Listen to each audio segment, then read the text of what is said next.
¿Te suena Mariquita Sánchez de Thompson? Actuaste alguna vez de ella en el colegio, ¿no? Probablemente la recuerdes como la dueña de la casa en donde se cantó el himno por primera vez, entre próceres, peinetas y escarapelas. Pero fue mucho más que eso. Mariquita Sánchez de Thompson fue la anfitriona de la Revolución.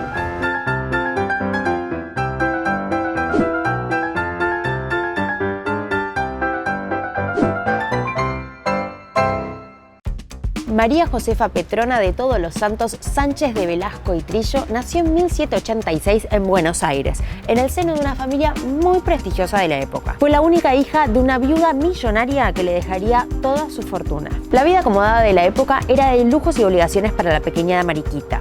Y como era de esperarse, a los 14 años debía casarse con el pretendiente que los padres eligieran para ella. Pero, porque siempre hay un pero en estas historias, Mariquita se había enamorado y comprometido con su primo Martín Thompson un año antes. Sí, ya sé, son todas las cosas por las que hoy irías preso, pero bueno, nada, era la época, gente. Como su madre no aceptaba el compromiso con Thompson, Mariquita le hizo un juicio de disenso. Mediante este proceso legal, Mariquita le pedía al virrey Sobremonte que la autorizase a casarse. Ni siquiera internándola en un convento, la madre pudo evitar los deseos de Mariquita, que tras 13 días de juicio logró su objetivo.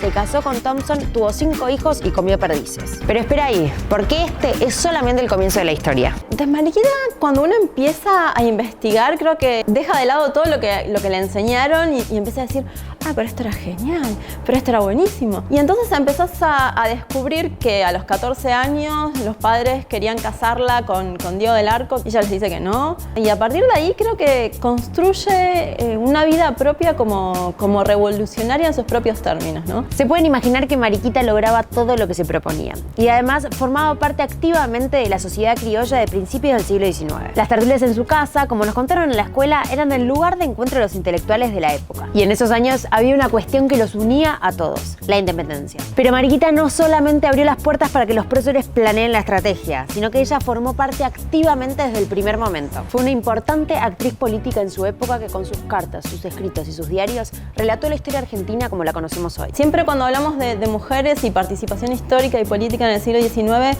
tenemos que entender que las mujeres no participaban en política porque no tenían lugar, o sea, no estaba permitido que una mujer fuese funcionaria en el cabildo o en la audiencia o en lo que van a ser las primeras juntas, la junta grande, el triunvirato. O sea, no se pensaba que una mujer fuese parte de eso. Quizás hay un detalle que no muchos saben. Cuando se declaró la Revolución de Mayo, no había plata para armar, vestir y alimentar a las tropas. Entonces, las mujeres empezaron a cumplir un rol fundamental. Mariquita, con otras 14 damas de la época, formaron el colectivo Patrillas Argentinas. Primero, donaron sus joyas a la causa, pero también cosieron banderas, uniformes, fueron enfermeras en la retaguardia e incluso algunas fueron hasta soldados del Ejército Libertador. Tenemos que entender que protagonista no siempre significa ser parte de una batalla o un gobierno. Hay otras formas de ser protagonista en la historia y Mariquita definitivamente era una de ellas. Desde Buenos Aires, las tertulias seguían siendo el centro del proceso e incluso el lugar en donde por primera vez se cantó el himno. Una vez formada la Argentina y con Rivadavia como presidente, Mariquita siguió ligada a la política y formó parte de la Sociedad de Beneficencia. En 1823, ella sí se convierte en una de las primeras funcionarias del gobierno de la provincia de Buenos Aires, gracias a Rivadavia. Rivadavia funda lo que se llama la Sociedad de Beneficencia, que el nombre puede distraer, pero en realidad se ocupaba de educar niñas. Sobre todo educaba a niñas huérfanas, les enseñaba algún que otro oficio, como coser, bordar, hacer vestidos. Va a ser cuestionado después, pero en ese momento, en 1823, es un gran avance. Y Mariquita es una de las primeras fundadoras, de las 13 que fueron las fundadoras, iba a ser una de las inspectoras que recorrían los colegios para ver qué estaba pasando, ¿no? Para controlar a las maestras, ver qué ese tipo de tareas hacía Mariquita para el gobierno de la provincia de Buenos Aires. Y eso es probable que muy poca gente lo sepa, que ella es una de esas funcionarias de la Sociedad de Beneficencia. En más de una ocasión, las actitudes de Mariquita fueron vistas como políticamente incorrectas. Ella no se guardaba nada y en ese momento estaba mal visto que una mujer diga lo que piense. Así fue como en la época de Rosas, Mariquita se tuvo que exiliar a Montevideo, a pesar de ser amiga íntima del restaurador. Ella decidió acompañar a su hijo y a los otros intelectuales de la generación del 37, que eran parte del bando unitario, enemigos de Rosas en la Guerra Civil. Su participación política siempre va a ser limitada porque no estaba permitido que una mujer participara activamente en política.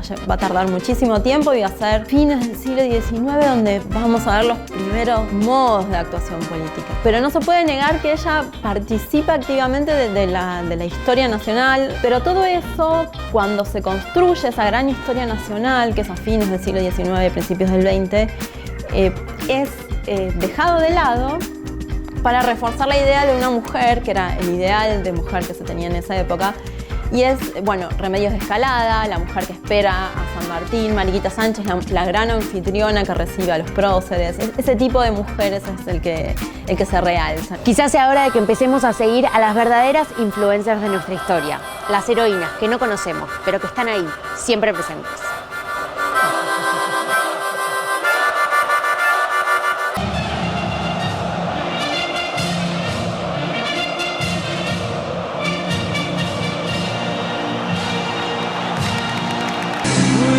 Mortal.